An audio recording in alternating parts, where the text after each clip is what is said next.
Now we will give the floor to Eleonora Israele.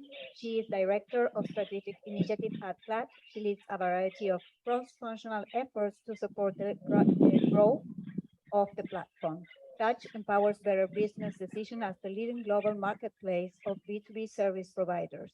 More than 1 million business leaders start at Clutch each month to read in-depth clients' interviews and discover trusted agency partners that meet their business needs. Clutch has been honored for the past 5 consecutive years as an Inc. 5,000 fastest growing company and by the Washington Business Journal as one of the 50th fastest growing private companies in the DC metro area for 2022. Eleonora? Thank you, Ambassador, for having me, and Secretary James. Nice to finally meet you. And thanks everyone for being here. Really, really excited to talk to you all about Clutch and Argentina Delivers and the work that I think Luce and us and a lot of people on the Clutch side and the Argentina side have been working on to really push forward continuous export of Argentine services, particularly in IT, but across. So I'm going to kick us off by giving you a bit of background on Clutch, what we do, why I think that what we do is really important, particularly to export services across borders, and a bit more about what we've been doing together on Argentina Delivers to hopefully continue to grow this partnership.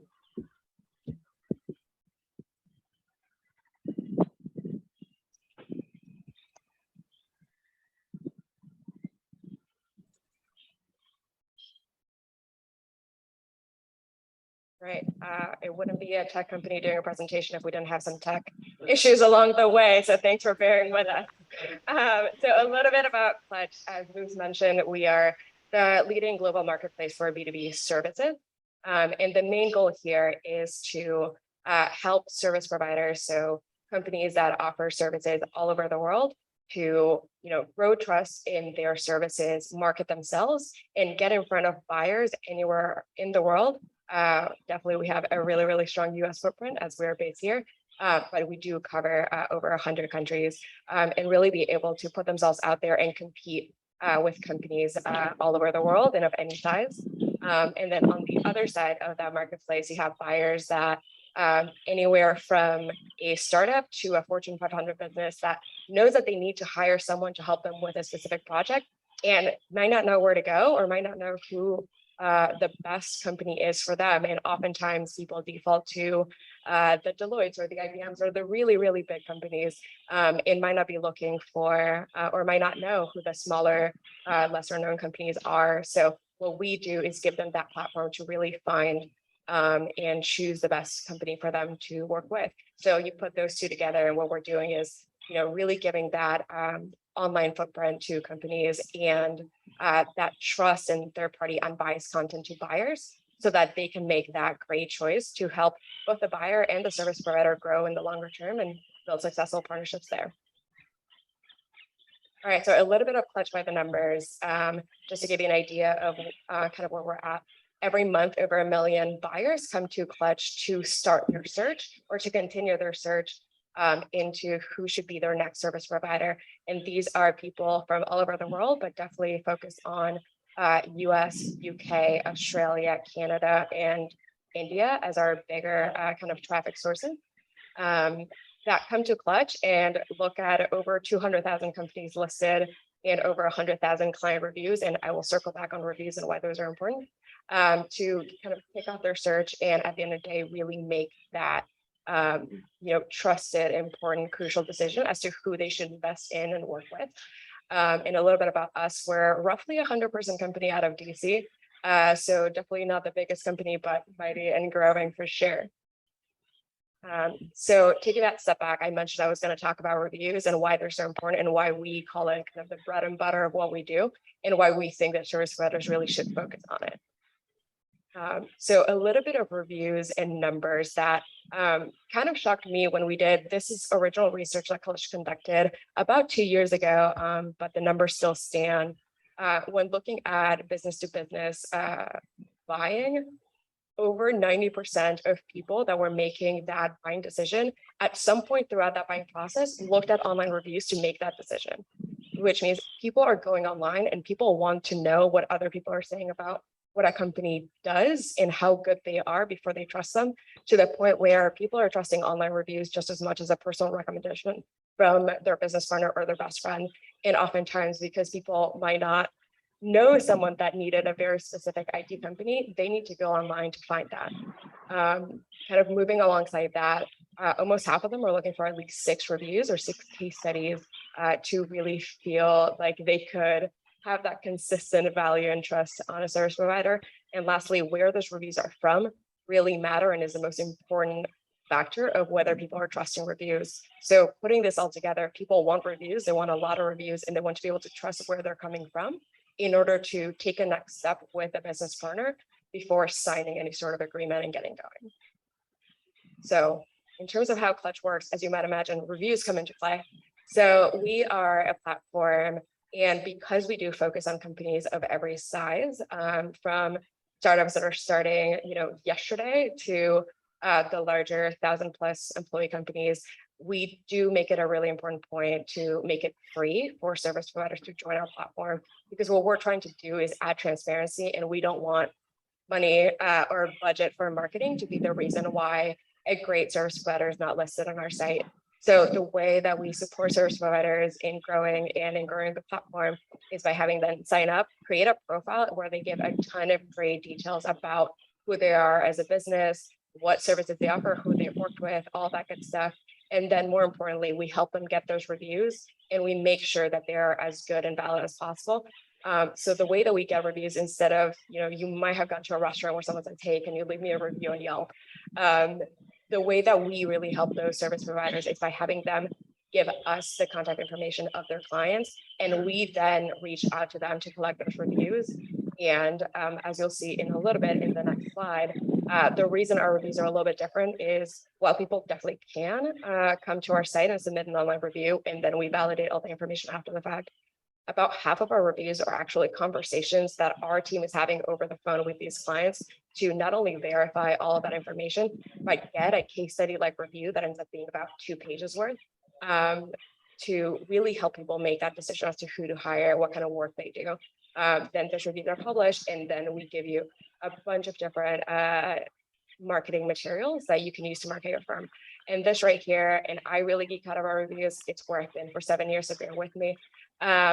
This is kind of a quick snapshot of what our review looks like, and this is only about 20% of it. And the reason I want to show this is it really gives you, as a buyer, all the information that you need to understand the kind of work that they do, from the cost of the project to, who is this buyer, why did they hire this service provider, what were the results, what were the next steps, what technologies were used, etc., to really make you feel like you fully understand the full project, and that we collected it. And our whole intention is to help put transparent information out there, so we don't have a stake in a specific service provider doing well or not. So everything that you can read on our site, that you can trust and make a good decision from. As I mentioned, we do have a lot of value to service providers, and all of this is also free. Please plug, if you're a service provider, come to our site, get listed. But you have a bunch of different marketing materials, from badges that you can use to being able to multi-purpose the reviews as case studies on your site or on our marketing materials, to kind of give you that unbiased seal of approval from us and really be able to get your name out there as well. Here are some quick testimonials so that you don't have to hear it from me. I won't read through them all, but I think the biggest thing that all service providers that join our site say is that, it is a pretty easy way to get going. It is free, and very quickly start getting online visibility through our site. So hoping that we can help with lead generation and online reputation management as well. And then on the flip side of that, as I've mentioned, the value to buyers is really giving you a guide and a platform that you can use to make those procurement decisions, and really being able to filter specifically through what you're looking for. So if you're looking for someone in a specific location within a specific budget, specific technology, all of those things, you can filter down and search. You don't even have to log into our site. We don't collect your information. This is a tool that you can take and use and feel comfortable using to find exactly who you need, read those reviews, and then connect directly with those service providers, either through the tools that we give you on our site, through messaging, or you can take it upon yourself to reach out to them as well. But all we want to do is help you make your decision as good as possible. And with that, just because I feel like I had to say that we're not scamming anyone, in terms of how we make money, we do sell advertising on our site. So service providers that have been growing and getting good visibility can pay for additional visibility. But as I mentioned, getting listed is free as a service provider, and searching through our site is also free. And now why we are here after you've listened to that whole spiel is we've been working together for a few years to make this platform Argentina Delivers, where we can really focus on service providers from Argentina and really helping them grow and get their name out there. So an image there that hopefully shows our directory.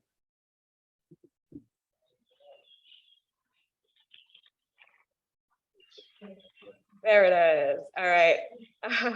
So this is the directory that Clutch has created and powered for the Argentina Delivered platform.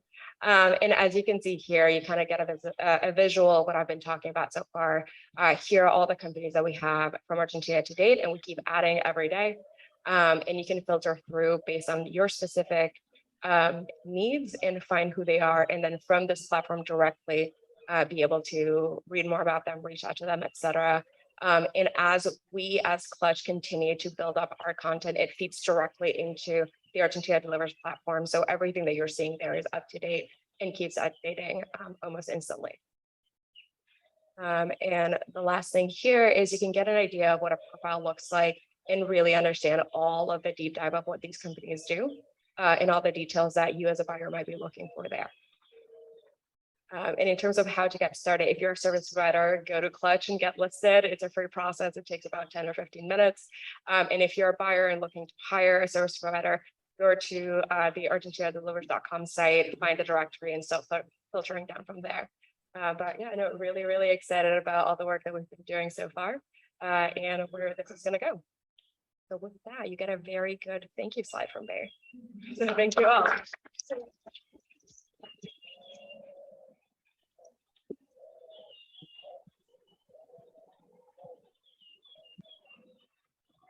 Thank you so much, Eleonora.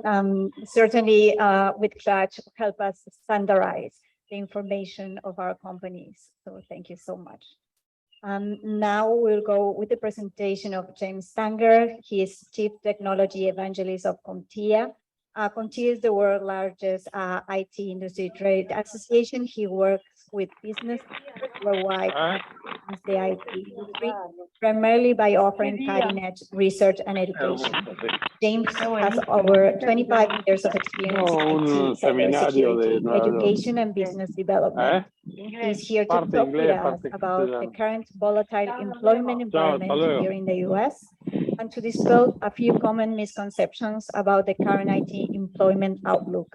He's ready to share with us concerning the current and future state of the IT profession in the United States and how Argentina can supply IT work for the demand in the US.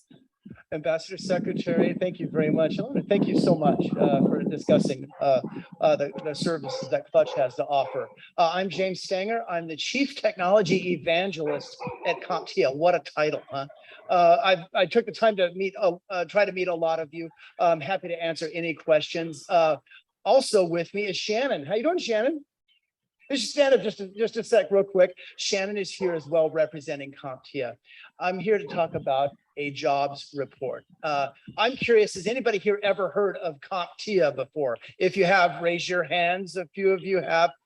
We are a trade industry association. We're an organization that basically represents the IT profession worldwide. And I'm here to talk to you today about skills, but especially about job opportunities and the jobs gap, and there are a lot of gaps out there when it comes to IT that is found in the United States. So let me take a look here. I've got 10 minutes, so I just want to make sure I do the right thing here and don't take too much of your time. These slides, I'm going to have a QR code available at the end. So if at the very end, if you want, you can hold up your phone and download the slides as you wish. Hopefully it's not some sort of link that introduces ransomware into your company. I'm kidding. Because at CompTIA, we do a lot of upskilling. When I say upskilling, we are an education company, you could argue, but we are a member-driven organization with thousands of members. Some of them very small companies, some of them many managed service providers, some very large companies. I am, let's see, how do I get this thing to work? More tech glitches here. Is it moving forward? There we go. So James Stanger is a guy, that's me. I've done a lot of work in the tech industry. I've worked as an IT administrator, as a security professional, web developer. Also, I've helped develop many certifications and degrees, whether it be degrees for universities. I've developed, if anybody knows about the Boy Scouts, I actually helped them develop their kayaking merit badge, believe it or not. I also have helped deliver and develop education programs as diverse as security analytics, cloud, Linux, and British Romantic literature. For those of you, again, who don't know who CompTIA is, we're a member-driven nonprofit organization, and we work, I guess we've restarted here, there we go. We work with people around the world, and we develop, for example, research. I represent the research department at CompTIA. And the research that we found has to do with the different types of jobs that are available right now. We keep real-time statistics and information. We also create education programs. If you've ever heard of A+ or Network Plus or Security Plus, we offer those things. Tell you a bit about myself. Years ago, back in 1997, I got what I call my PhD in unemployment. I got a PhD in British Romantic literature, of all things. I had 2 and 3, well, I didn't have them, my wife had them, 2 3/4 kids at that point, and I shifted and made a change into information technology. And there's a reason why I got my PhD, because I was told that there were tons of jobs available. Tons. I was told that there were just tons of jobs available. And James, don't worry, a person of your qualifications, there weren't tons of jobs available by the time I got my PhD. They had replaced many PhDs. There were a lot of people who were retiring, yes, but they did not replace those positions. They replaced those positions with nobody or with adjunct workers. So I would make an application and I would be told you are one of 3,000 people who apply. I'm telling you this story not to give you a sob story, but to tell you that I am very, very sensitive to any sorts of claims having to do with the job market. And when I say I'm sensitive to it, in other words, I do not want to willingly or unwillingly give you inaccurate information about the US job market. It's something that happened to me. I think some people willingly gave me disinformation. I think there are many people, though, mostly just thought they were giving me good information and were giving me bad information about my job prospects as an English professor, right? Now, thankfully, I did not become an English professor. I became a technologist.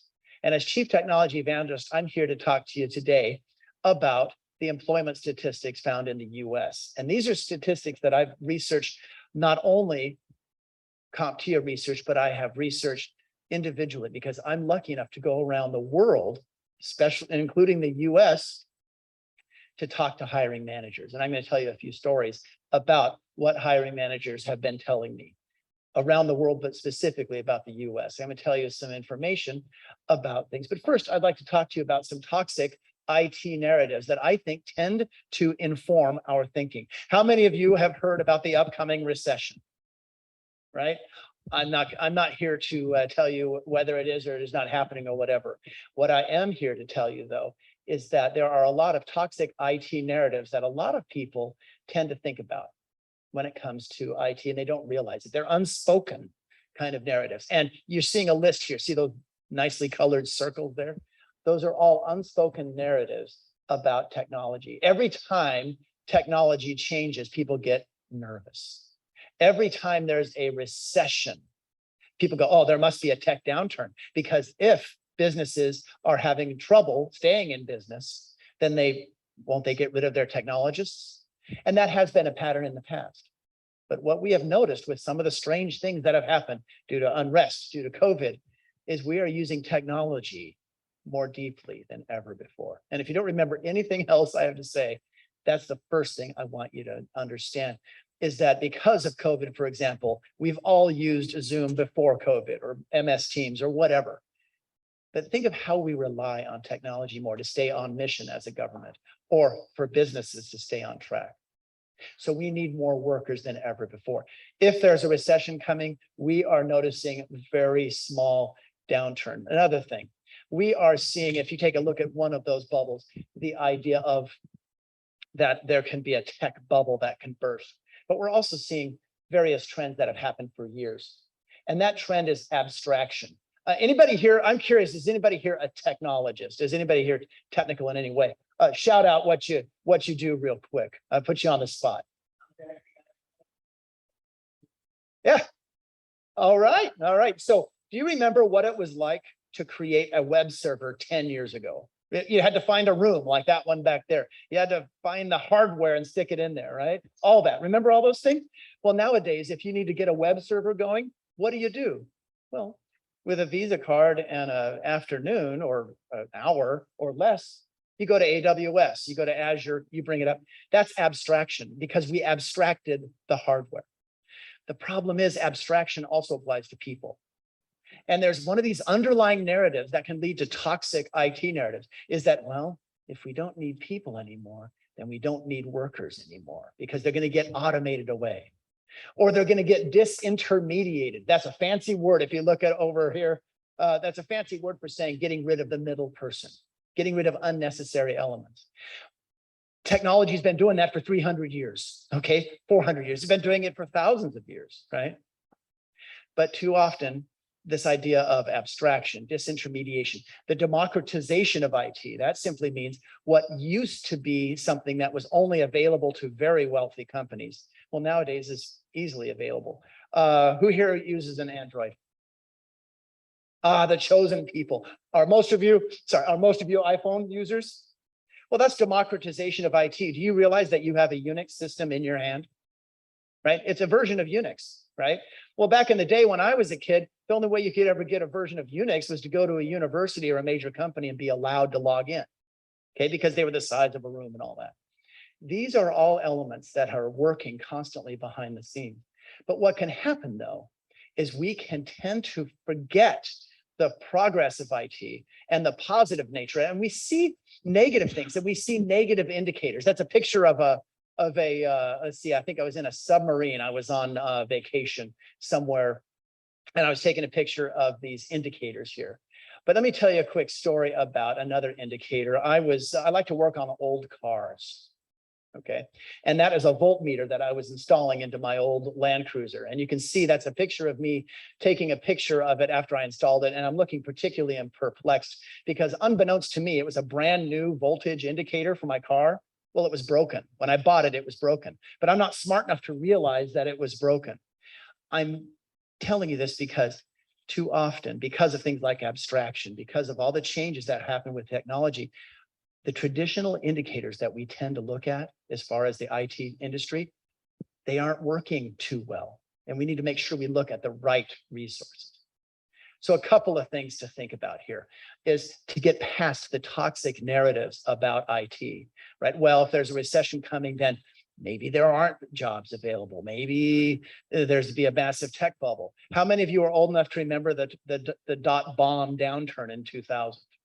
You know what I'm talking about? Anybody old enough to remember that? 2008, various types of issues. The reason I'm telling you a few of these stories about, this problem I had with the indicator that I installed in my car that was not telling me the right thing.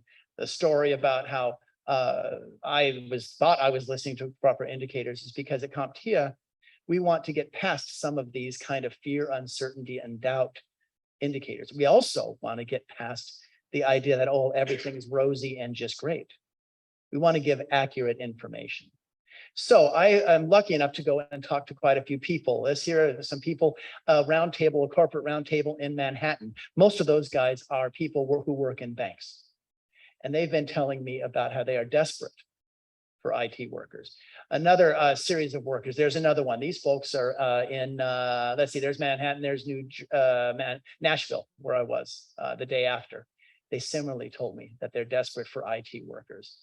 Mike Garrity, the CISO for the state of New Jersey, I communicate regularly with him. Not only does he tell me that too often his workers that come to him don't have foundational knowledge, but he can't find enough people. They're telling me that now. They told me that 2 days ago. Okay, now that's just anecdotal information. Here's another person, not in America, but in Jamaica. This gentleman here is in charge of the computer incident response team for Jamaica.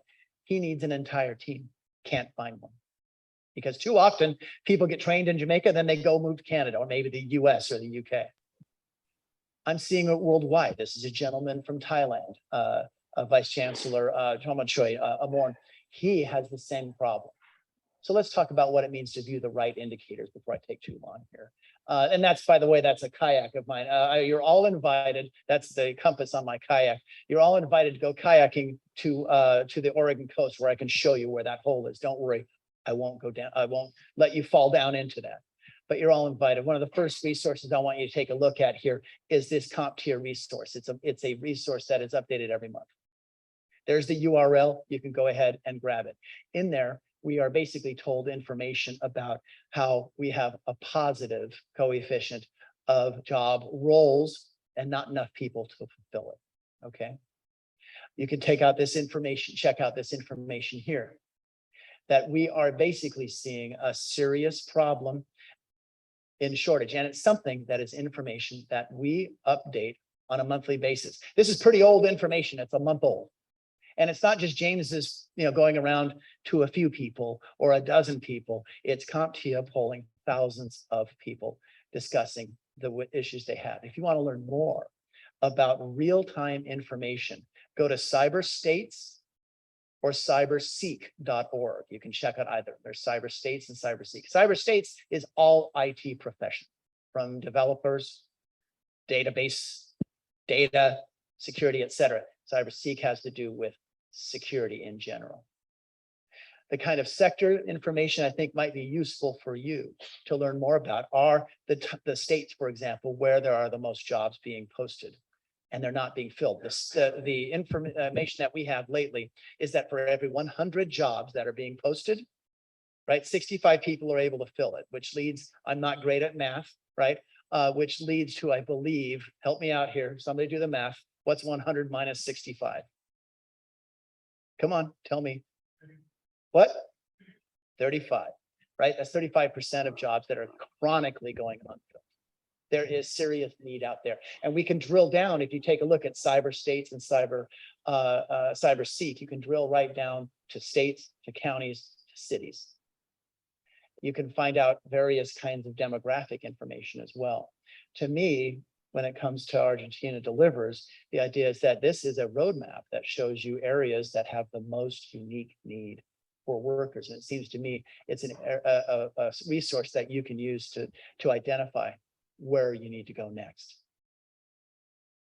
If you take a look at some numbers, I always say 700,000, but it's higher than 700,000 openings that are not being filled, okay, for cybersecurity workers.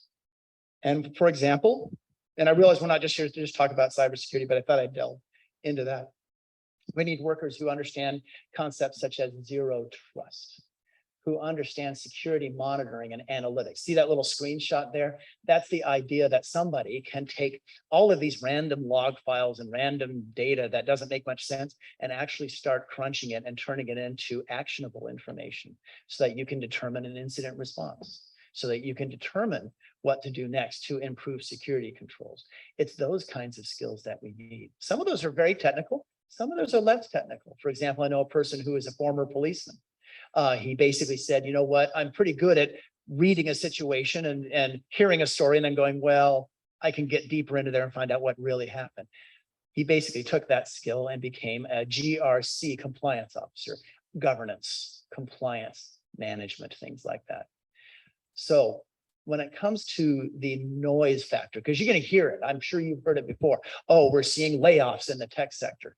Do you realize most of those layoffs tend to come from companies that focus on leveraged buyouts or kind of stocks rather than working security professionals? Don't get tricked by listening to the wrong indicator, because we're still finding there's the ratio that I was mentioning, the 65 to 100 ratio. At CompTIA, we keep very close track of the different pipelines of talent coming in that are provided by learning centers, by universities, that are provided by organizations, governments, or private sector training people. And we are welcoming what you are doing here with Argentina Delivers to bring in another pipeline. So when it comes to considerations, make sure you listen to the right resources. Don't just focus on one sector. Focus on various verticals, because we know that IT talent is consumed mostly not in the pure tech sector or Silicon Valley or whatever, or even the Silicon Forest where I'm from, Seattle. It is nationwide. So here's some resources I'll close with. These resources include the IT Industry Outlook 2022. The 2023 is coming up real fast. And here's a hint. Take a look at the 21 report and the 20 report, and then it goes back for years, and you can see some pretty interesting trends. Another one has to do with the state of cybersecurity. This just was released here a month ago, a little over a month ago. Finally, we have another, the CompTIA learning trends. How are people learning? You can also learn more about CompTIA, the training products that we have, training programs that we have to help upskill people. So I'll end with this thought. We are experiencing in the US an existential threat, you could argue, to not necessarily cyber and all that, but to me, growth, economic growth. There are many things that dampen economic growth. One of those is the lack of qualified tech professionals. Tomorrow I'll be talking, Lou's right, to some security professionals, more about the security side of things.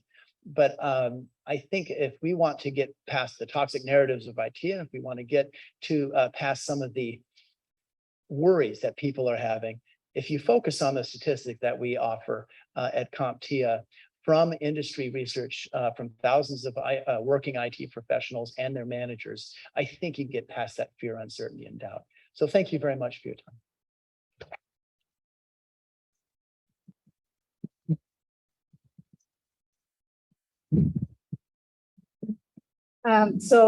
The ambassador and the secretary had a very tight schedule.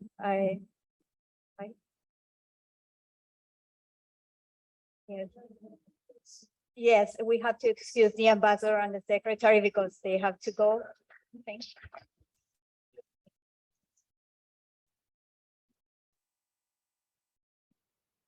But James stayed for, yeah. Now we'll give the floor to Ariel Sujartuk, Secretary of Knowledge Economy at the Argentine Ministry of Economy. He has a vast experience working with entrepreneurs and social economy.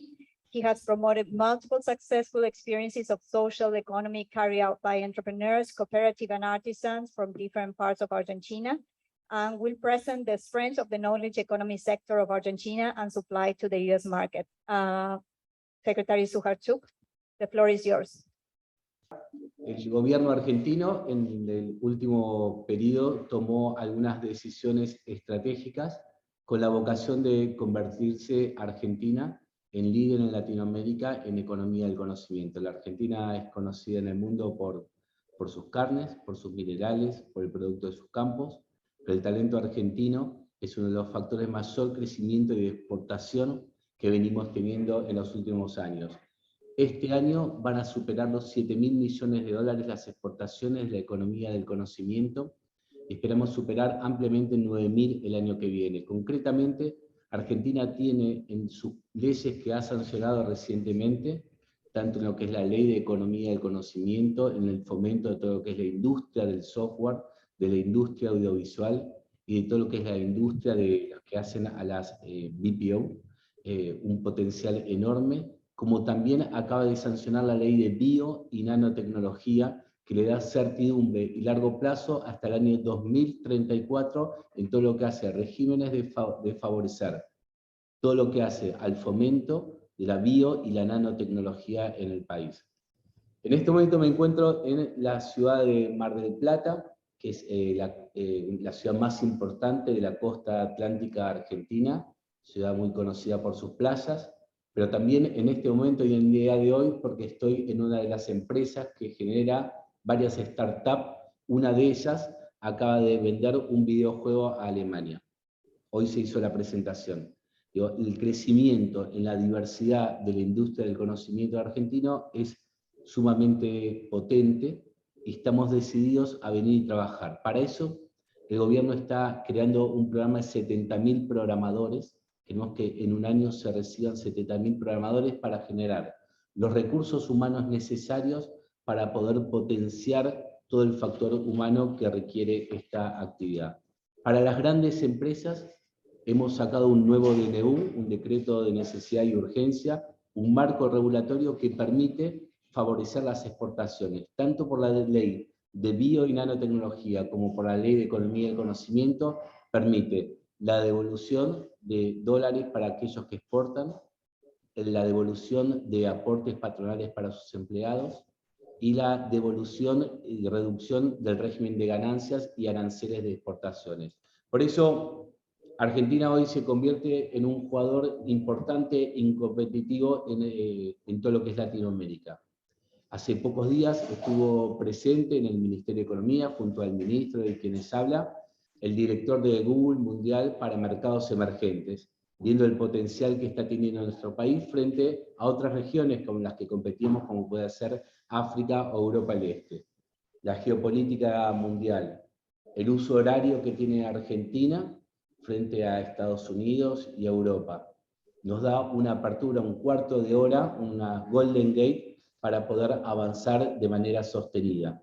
Por eso también comenzamos un proceso de certificación de marca país, para que Argentina sea conocida en el mundo también como una industria potente en la economía del conocimiento. El registro de marca país, que lo vamos a tener antes del fin de este año, nos va a posibilitar también que todo nuestro sistema de cancillería, de embajadas, de exposición sobre los productos estratégicos de la Argentina, tenga la posibilidad de mostrarse en este sentido. Miren, los profesionales argentinos son reconocidos, así lo ven las empresas globales.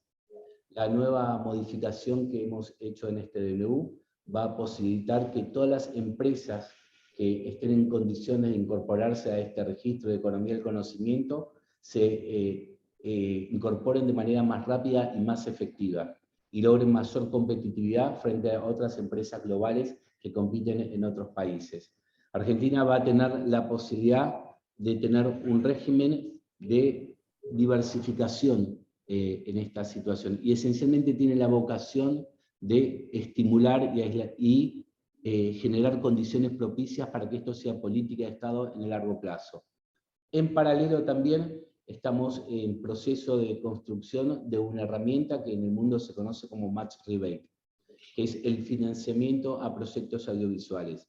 Las plataformas globales hacen que se produzca en distintas partes del planeta. Argentina tiene una historia muy grande en materia de cine y producción audiovisual. En este momento, una de las películas argentinas que va a competir por el Oscar es un ejemplo de cómo las plataformas producen. Argentina lo que va a estar haciendo en las próximas semanas es generar un estímulo de devolución de una parte de la inversión que se realice para producciones que se lleven a cabo en nuestro país.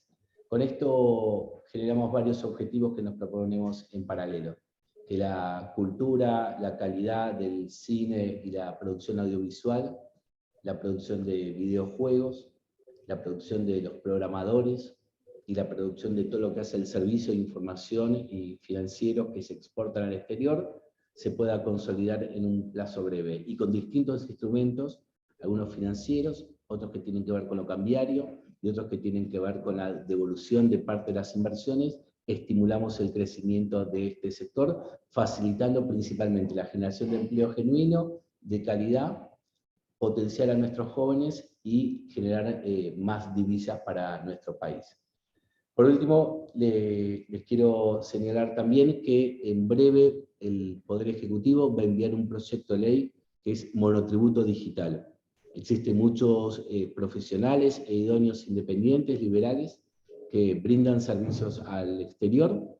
Para eso se va a crear una herramienta que les va a permitir facturar en dólares y cobrar en cuentas en dólares aquí en el país, evitando situaciones que evaden las leyes argentinas y que terminan facturando o depositando sus ingresos en el exterior. Por lo tanto, normalizamos esta situación, permitimos que muchos emprendedores puedan llevar a cabo sus productos, que muchos profesionales independientes también los puedan facturar y que el ingreso de esas divisas sea en moneda extranjera en cuentas argentinas.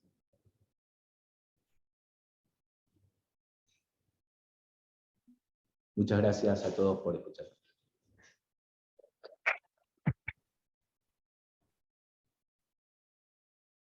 Muchas gracias, secretario. We will now open the floor for Q&A in the chat and in the floor. If anyone has a question here in the floor, but I would like to start with a question. Specifically, I know, James, that there's a lot of openings in the US market and we see a lot of demand, but it's hard to find the supply to meet that demand, right? It's hard to anticipate that demand. So how our exporters, how our companies can meet that demand, right? And just getting to that point where they're supplying in an effective way, at the right place in a continuous way, and they can aggregate value and gain projects that has more value for them.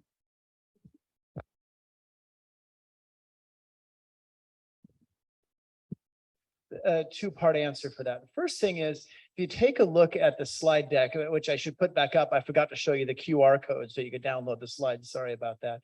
But if you take a look at it, I would focus on the sectors and the cities that have the most growth in jobs and things like that. It's the usual suspects about, New York, for example, Los Angeles, Washington, D.C. is certainly one of them.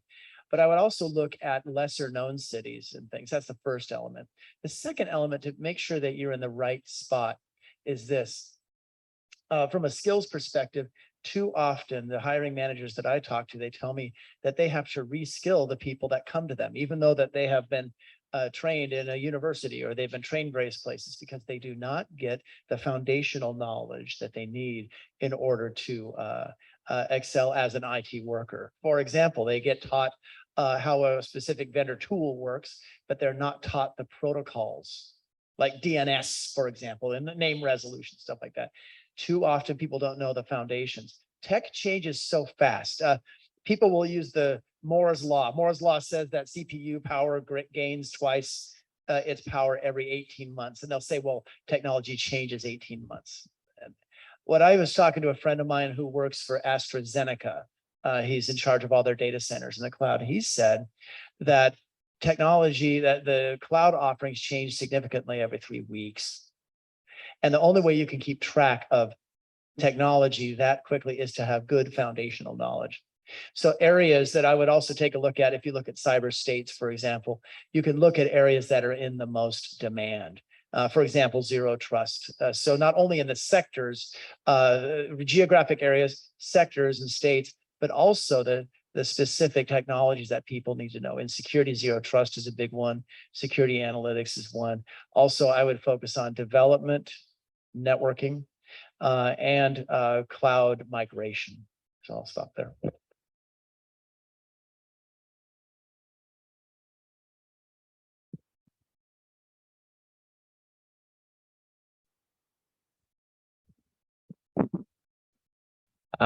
Hello, this is a question for James. How do you see the latest geopolitical issues that we have around the world? How does this affect the IT industry?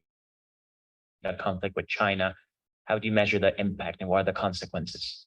The consequences are, it's interesting because one of the things that tends to happen is a lot of governments, what they do is they snap up a lot of security workers, right?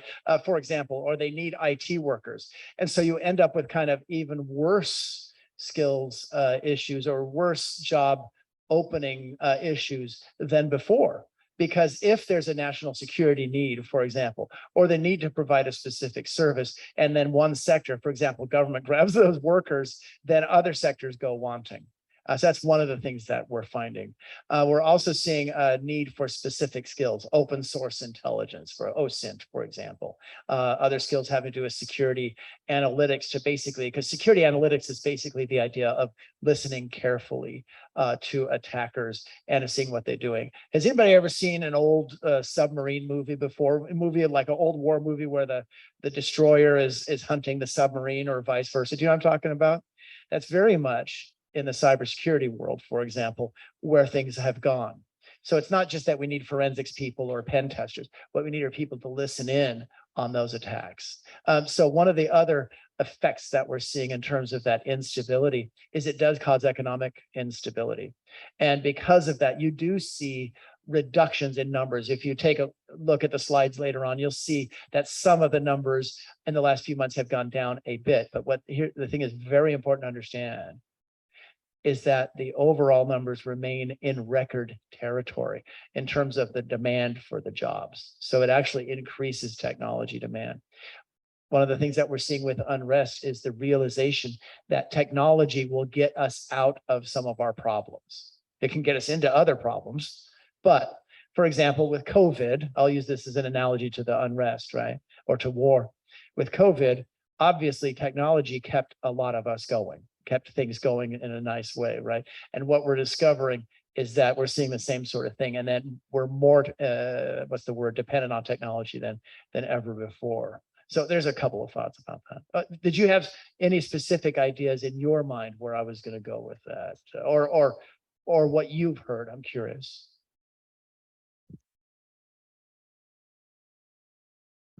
Your microphone's not allowing. Here. I think, so I would like to jump in. As you Sure. mentioned, like, of course, we wouldn't be providing pen testers because you would like data and Right. the person who does that be a national person, right? Mhm. But then what would be our niche, right? That we will be focusing on what would be the type of services that we could be a very good provider complementing what the US industry is looking for.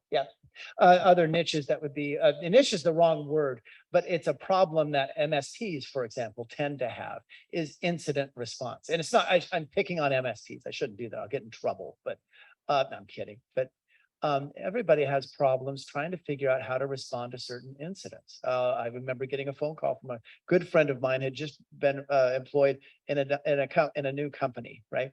And he said, hey, we had a fairly minor, but it was still a security incident. It was fairly minor, but it was still, we had to report.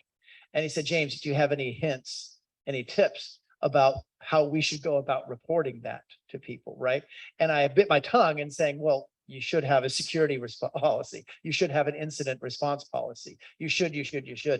But so I was able to help him out. But my point is that one of the niches that's really important, or one of the elements that's really important to IT these days, is having a very good incident response policy. Recently, if you look up the person who apparently hid some information about Uber, if you guys know what I'm talking about, there was the Uber hack several years ago, and the CISO basically did not report, and apparently, and he's been convicted of this, withheld information.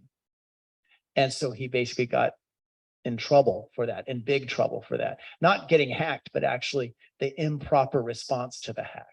And that's one of the major issues that we're seeing. And the implications of that are pretty significant, because if we're using technology more deeply than ever before and relying on it more than ever before, then we have to make sure we have our incident response properly taken care of.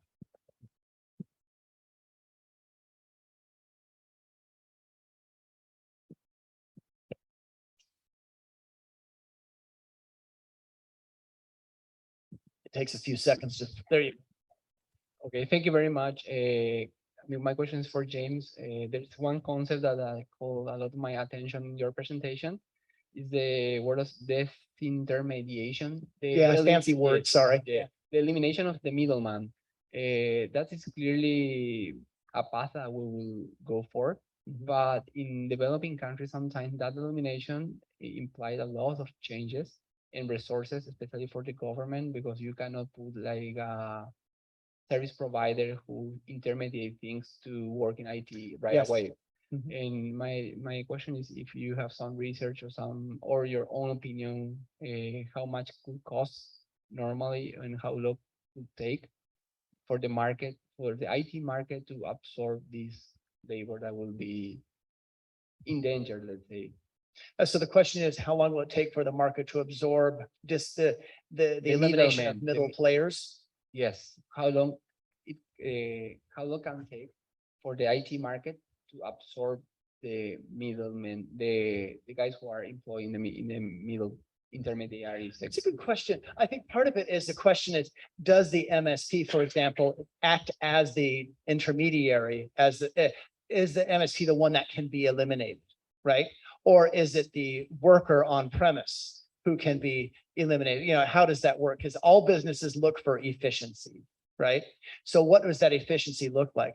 What we're finding more and more is that the disintermediation is not so much of the people of the MSP element or the worker that is working on premise. The disintermediation is usually of some form of technology, usually the hardware. And what we find is that countries that tend to have the hardest time are the ones that don't have people with the foundational skills to handle how all those technologies are supposed to be working together. The biggest problem with disintermediation becomes a process issue and a communications issue. And then we have workers who tend not to get the proper foundation of knowledge, first of all, right? But we also have business owners who don't understand the technology and the implications of either not choosing a technology, or they don't understand the implications of some of the choices that they make. So there is too often what the CompTIA research has shown to be a tactical approach to IT. The idea being, and I'm being facetious here, but the idea being that IT people are down in the basement where they belong, right? That's tactical. In other words, where important business people make a decision and then they inform the IT person and we're like, oh, okay, that's the traditional way. The better way when it comes to dealing with the disintermediation or the rapid progress of technology is what we call a strategic approach to IT, which is where the IT workers are working very closely with business leaders hand in hand. And that changes things radically. So there's one take on, I'm not sure that is exactly the question that you were asking. Okay, it's fair enough. All right. So it's kind of a follow-up question to what he was saying. And I don't know if it's one for you or people on Zoom, but with this initiative, Argentina Delivers, and all the measures that he just announced, and knowing that there's a lot of talent in Argentina for IT, and there's a very competitive price at this point. So how do we ensure that whatever Argentina is doing helps Argentinian SMEs become competitive in the market in a fair way, and not just an outsourcing market as it has happened, I don't know, in Mexico or India, where people just would go, big companies, to find that outsourcing people that end up being the IT guy. And we try to make it more really competitive, and in a way that not that we can only go from Argentina, from United States to Argentina, but the other way around, right? That at some point Argentina could bring that talent and that fair market here to the States. I would say that the IT function that Argentina Delivers provides focus on the outcome, not the technology, but the outcome. What is the desired business outcome? Whether it be consultants or students that I've seen entering into the IT space, or MSPs or whatever, when they make a mistake, oftentimes they focus on the wrong thing. Sometimes that's technology, but if they focus on the business outcome, to me, that's the critical thing. I think also what you are saying, we are on development, right? There's no silver bullet, right? We are working with the trade associations. We are working with the companies. The public sector is working all together. So we are working towards creating something that actually brings a solution for us, so that our companies develop products also. It's not just outsourcing technology. We want to deliver technology that actually creates value, and also that creates value that has an impact in the society, right? We have companies, you will see like on the Friday session, we have a company that's called Wire. Wire actually brings programs to kids who actually enters into the workforce through technology. Tomorrow we have a company that is inside the work offensive cybersecurity. So we are working all together. It's not a silver bullet. We are working, we are trying to bring to the table solutions all together with private, public. Regarding India, they have a different approach to technology, right? So I think like each country works inside and try to deliver a solution. It's not like a silver bullet. We are still working and we are inviting everyone to work with us. As we say, as the ambassadors say, knowledge is open and we are trying to bring innovation, and innovation iterates, right? So we are iterating as we are trying to bring that solution.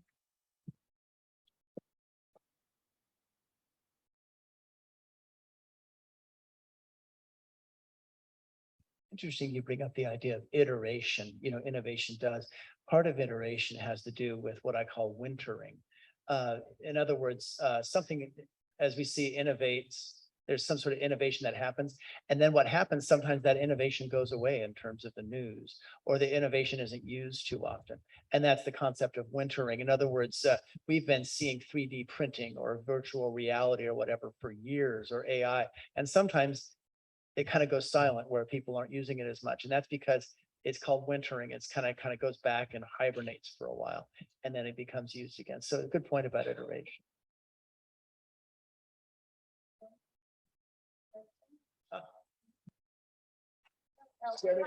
Closing remarks.